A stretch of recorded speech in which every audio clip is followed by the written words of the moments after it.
Hunters understand risk differently than most wilderness users. This is not a criticism. It is an observation about the specific relationship that develops between a person and a landscape when that person has spent years moving through it in pursuit of something that requires full attention and complete presence. Hunters learn terrain the way soldiers learn terrain. Not aesthetically, not recreationally, but functionally, in the way that competence and survival demand. They know where the game trails cross the ridge lines. They know where the wind shifts at altitude. They know the specific quality of morning light on the eastern faces and what it means for movement and visibility. The two men who disappeared in the Wyoming backcountry in early October had been hunting together for 11 years. They had met in their 20s in a way that hunting friendships often form, through a mutual acquaintance in the field on a day when one of them was struggling with a situation and the other had the knowledge to help. They had hunted elk and mule deer across 3 western states. They had been in bad weather together, in difficult terrain together, in the kind of situations that reveal a person's character in ways that ordinary social life does not. They trusted each other completely. This is worth establishing, because what followed cannot be understood without understanding the quality of that trust. These were not men who would separate carelessly. They were not men who would fail to maintain communication in difficult terrain. They had protocols they had developed over years, specific distances, specific signals, specific intervals at which they checked in with each other. The last time they were seen together was at 6:20 in the morning, leaving their base camp. The older of the two was 51. He was the one who would eventually come back. The younger was 38. He was the one who would not. The Wyoming backcountry in early October has a specific character. The high summer grasses have gone dry and golden. The aspen stands have turned, not the tentative yellowing of early September, but the full, deep gold of peak color, the kind that makes the mountain landscape look lit from within. The air at altitude is cold at night, sometimes well below freezing, and warm enough in the afternoon to make the sun feel generous. The game is moving. The rut is approaching. The mountains feel, in this season, more actively inhabited than at any other time of year. The terrain they were hunting was high country, above the tree line in places, with dense timber in the drainages and open meadows on the upper slopes. They had hunted this specific drainage before, though not for several years. The older man knew it better than the younger. He had hunted elk there in his 30s and remembered the specific benchlands where the bulls bedded in the mornings and the springs where they watered in the afternoon. They had a specific plan for the day. The younger man would work the lower timber, pushing uphill slowly, while the older man circled to the upper meadows and waited. It was a standard elk hunting technique. It required both of them to hold their positions at appointed times and to signal by radio, by whistle, by the specific calls they had developed over years when they were moving. By midday, the older man was at his position on the upper meadow.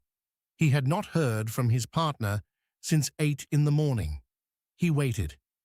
This is what experienced hunters do when communication breaks down. They wait.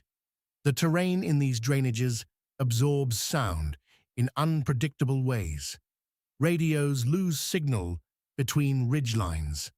A man pushing slowly through dense timber makes little noise and receives little signal. He assumed his partner was still working his way up. He glassed the timber below him. He watched the drainage. By 1 in the afternoon, he began moving. He worked back down through the timber the way his partner should have come, slowly, calling, stopping to listen. He reached the areas where the younger man should have been by mid-morning.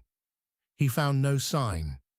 Boot tracks in the muddy soil near a stream crossing indicated that his partner had been there, moving uphill at some point in the morning.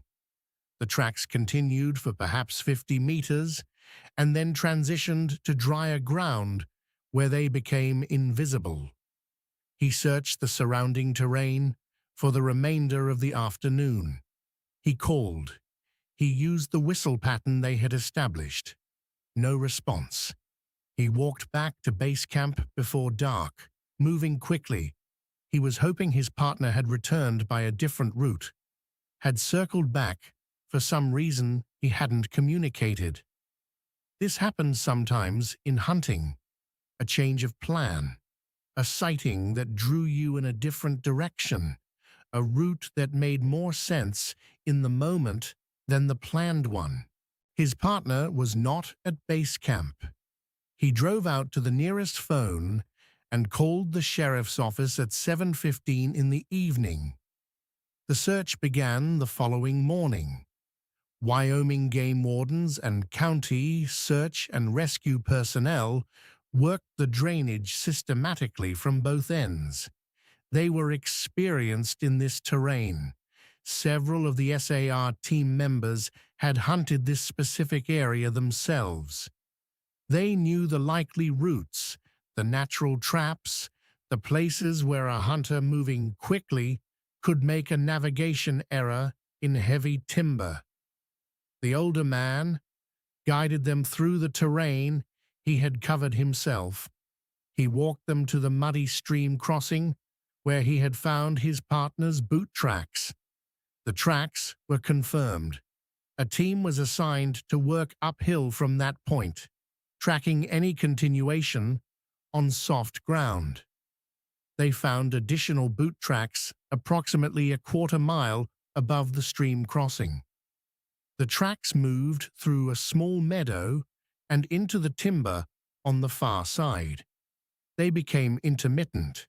The timber floor was dry and hard, but the direction of travel was clear. And then the direction of travel stopped making sense.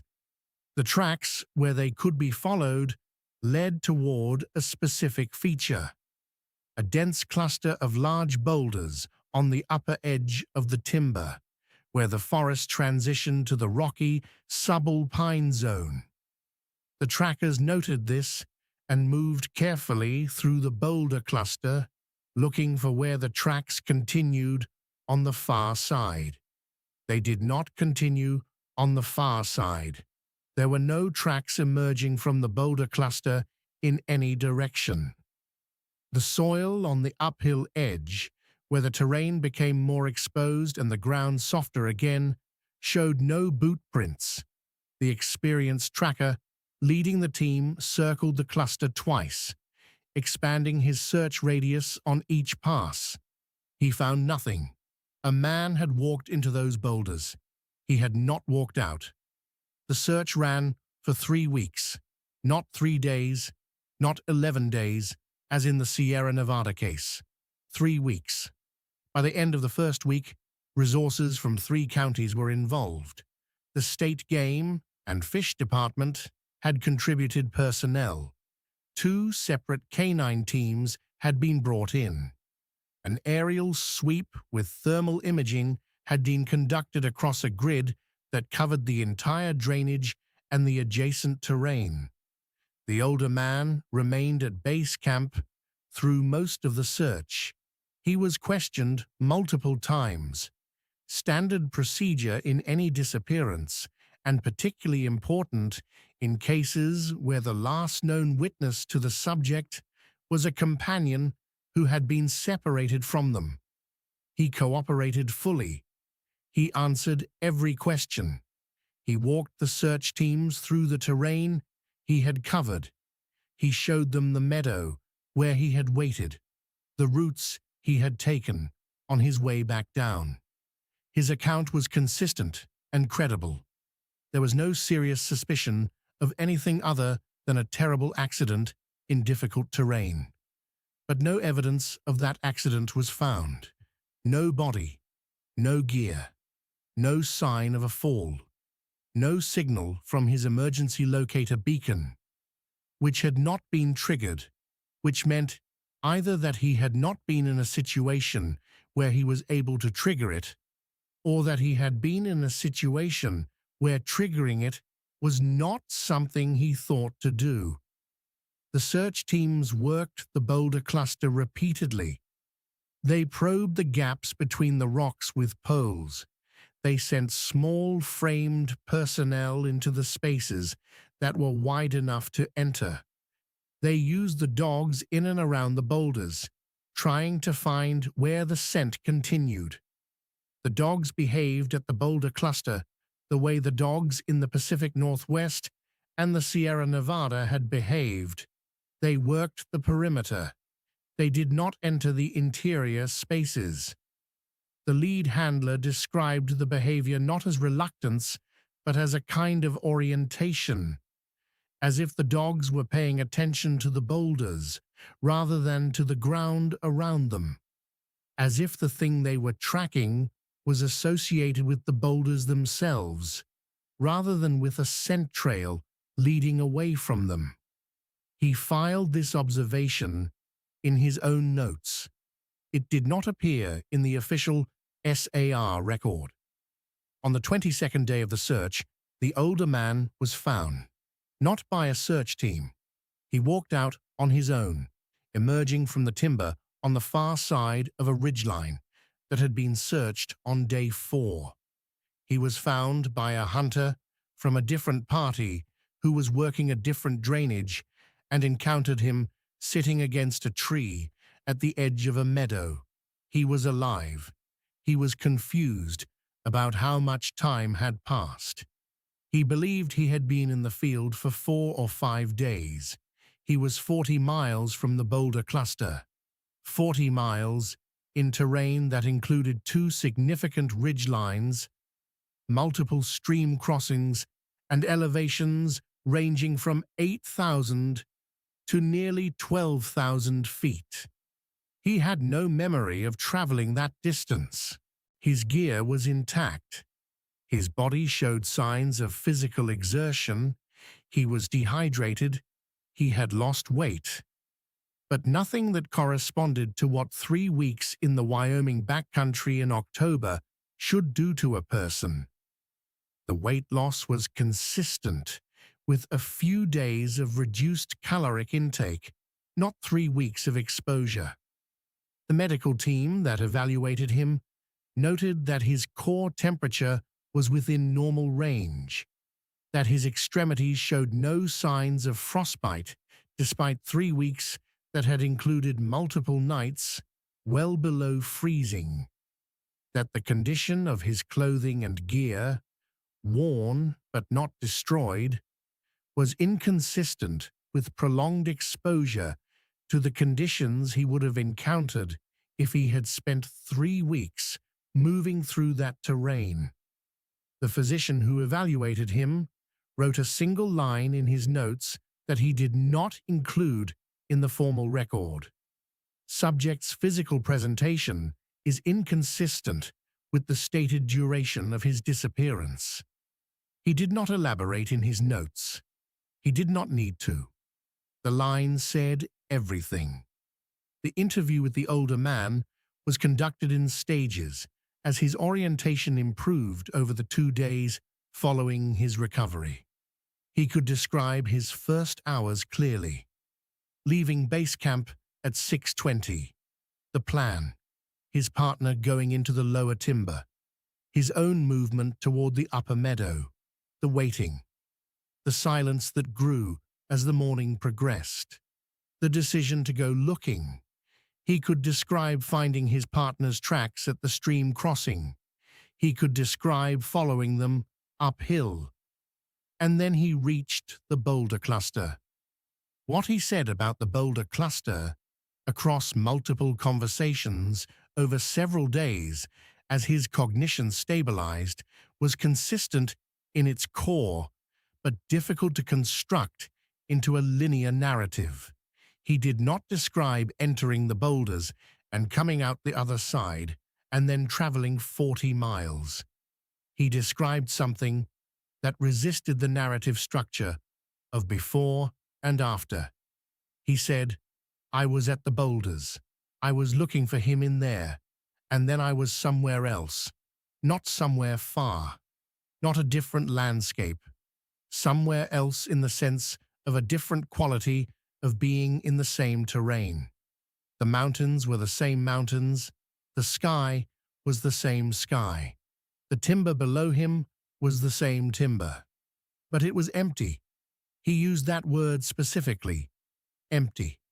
Not empty of people. He was there, whatever that meant in the context he was describing. Empty of what makes a landscape inhabited, not just human presence. The quality of being a world that is attended to. That is in use. He said, it was like being in the same place, but before it was real. He searched for his partner there. He moved through terrain that looked like the terrain he knew, calling his name, looking in the places where his partner might have gone. He did not find him. He described spending what felt like several days in that place. He described sleeping, eating from his pack, continuing to move and search. He described the silence as absolute and unbroken, not threatening, simply vast, as if the normal acoustic texture of a mountain wilderness, wind, birds, water, had been removed, leaving the landscape stripped to its essential form. He said, "I wasn't afraid. I want to be clear about that. I was looking for him. I was worried about him. But I wasn't afraid of where I was. It felt like somewhere I had the right to be. In some way, I couldn't explain. And then he was back. Not a transition he could describe. Not a door or a passage or a moment of shift. He was in the empty version of the terrain, and then he was in the real version of it, sitting against a tree at the edge of a meadow, not knowing how much time had passed. He has not returned to hunting. This was a decision that his wife says he made in the first weeks after the recovery, and that he has never revisited. Not with anguish, not with drama, as if it was simply a door he was no longer interested in opening. He still lives in Wyoming. He still spends time outdoors. He walks, he fishes. He is, by all external accounts, functional and present, and engaged with his life. But his wife, in a conversation with the researcher who eventually gathered the family's account, said that there was something different about how he inhabited the world now. Not a pathological difference. Not the flattened affect of someone in crisis. Not the hypervigilance of someone with untreated trauma. Something more subtle. She said it was like the way someone who has learned a foreign language well will sometimes pause briefly before they speak, as if they're deciding which language to use. She said, he pauses sometimes, in moments where he used to move through smoothly. And I don't know if he's remembering something or if he's checking something, but there's a pause that wasn't there before. The researcher asked if she knew what he was checking. She said, I think he's checking whether this is the real one. She said this quietly, not with fear, not as a sentence that required a response. As a fact she had arrived at over time that she was still getting used to. She said, I don't think it troubles him. I think he's just become someone who knows there's more than one. The younger man was never found. This is the sentence that the case ultimately reduces to, and it requires sitting with. 3 weeks of intensive search, multiple agencies, dogs, aircraft, ground teams, expanded grid. 40 years of combined SAR experience applied systematically to a drainage that should have yielded its secrets. It yielded nothing. No body, no gear, no remains, no evidence of a fall or an injury or a water crossing gone wrong. No signal from the locator beacon. No indication, in any form, that the physical world usually provides, that a person had come through that terrain and died there. He simply is not there. He is in the record as a missing person. The case is technically still open, as most unfound missing persons cases remain open. His family has continued to receive occasional communications from the sheriff's office as required by protocol. Communications that have nothing new to report. His hunting partner has visited his family twice since the recovery. The first visit was in the winter, following the search. The second was 3 years later. Both visits were, by all accounts, quiet and private, and not discussed in detail by anyone present. The older man has said, in the interview that the researcher conducted, that what he found hardest in the years following was the specific nature of the absence. He said, "When someone dies, there's a way the world adjusts. The absence takes a specific shape. It becomes part of how the world is." He said, "This is different. The absence doesn't have a shape. I don't know where he is. And part of what I experienced in that place, in whatever place that was, is that it was not empty of him in the way that an ordinary landscape would be empty of a person who was somewhere else." The researcher asked him to say more about that. He said, "It felt like somewhere he could be. It felt like the kind of place where someone could be, and you just hadn't found them yet." He said, I looked for days in there, whatever days means in that place. I didn't find him." He said, "I don't know if that means he wasn't there. I don't know if my looking was good enough. I don't know if there are parts of that place I didn't reach." He said this without falling apart. He said it with the specific steadiness of someone who has carried a weight long enough to know how to carry it. But his hands were clasped on the table when he said it, and the researcher did not ask anything more. The Boulder cluster in the Wyoming drainage has not been formally studied. It is not identified by name on any map. It is a feature that experienced hunters in the area know in the way you know the specific character of terrain you've worked for years, not as a location with a designation, but as a place with a quality. Several hunters who were interviewed by the researcher for different aspects of this case without being led there used similar language about the Boulder cluster specifically. One said, "That's a funny spot." When asked what he meant, he said, "You just don't like being in there. Something about it. You feel watched in there, but you can't see what's watching." Another, who had hunted the drainage for 22 years, said, "I've always given that spot a wide berth. My dog doesn't like it. He went in there once and came back with his tail down, and I've never been able to get him back near it since." He was asked if he had ever seen anything unusual in that area.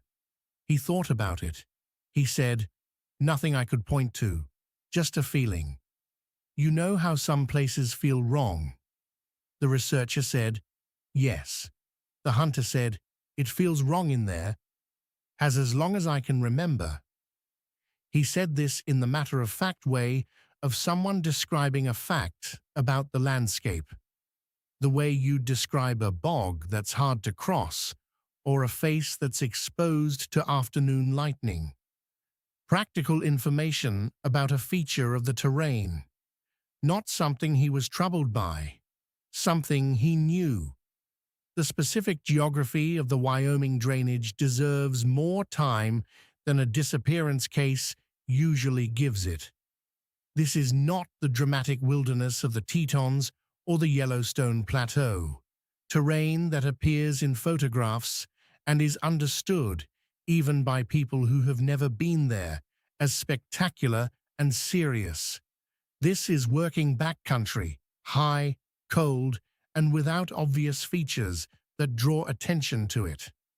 A drainage like dozens of others in the Wyoming high country, a valley carved by water and shaped by erosion into a form that is functional rather than picturesque.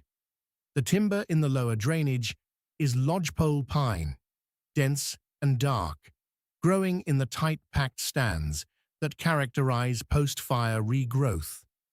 Lodgepole grows fast and straight and close together, and moving through a mature lodgepole forest requires a specific physical commitment, not the openness of the high country, not the filtered light of old-growth forest, but a pressing closeness that gives you perhaps 20 meters of visibility and a continuous sense of working against the landscape rather than through it. Above the timber, the terrain opens into the subalpine, willows along the drainages, open slopes of grass and forb, the scattered krummholz that marks the boundary between tree line and the exposed rock above. This is where the elk spend the October afternoons, grazing in the low light, visible from the ridges.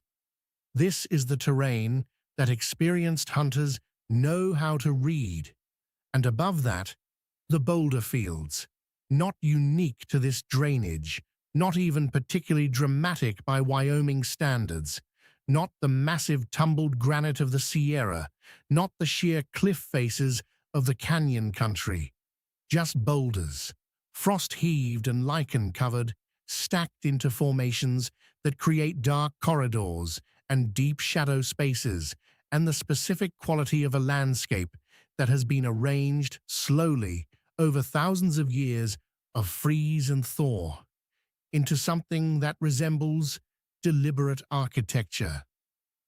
The cluster at the upper edge of the timber had been there for a long time.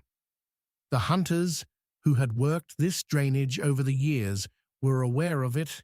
In the peripheral way you become aware of features in terrain you know well, not thinking about them directly, but knowing they are there, routing around them or through them depending on the situation, noting them the way you note any feature that has a quality worth remembering. The quality they noted was not dramatic, just, you don't linger there, just, the dogs don't like it, just, something about it. The kind of observation that experienced outdoors people make about specific terrain features and then carry forward as practical information, without necessarily knowing why the information feels important to carry. In the following episode, this series leaves the hunter's landscape and moves into a different kind of wilderness. The Appalachians, old mountains, the oldest mountains in North America, worn down by hundreds of millions of years of erosion into something rounded and forested and dense. The kind of landscape that feels inhabited in a way that the Sierra Nevada and the Wyoming backcountry do not inhabited by people, but inhabited, period. Full of its own presence, in a way that makes you feel sometimes that you are the guest here, rather than the explorer. A search and rescue team working an Appalachian disappearance brings trained tracking dogs to the last known position. The dogs stop. They stop at the same point, the same exact point, on 3 separate attempts by 3 separate handlers. The missing hiker is found 4 days later, on the other side of the point where the dogs stopped. with no memory of crossing it, and no evidence on her body or her gear that she had. The series continues into the mountains that have been watching, long before any of us arrived to watch back.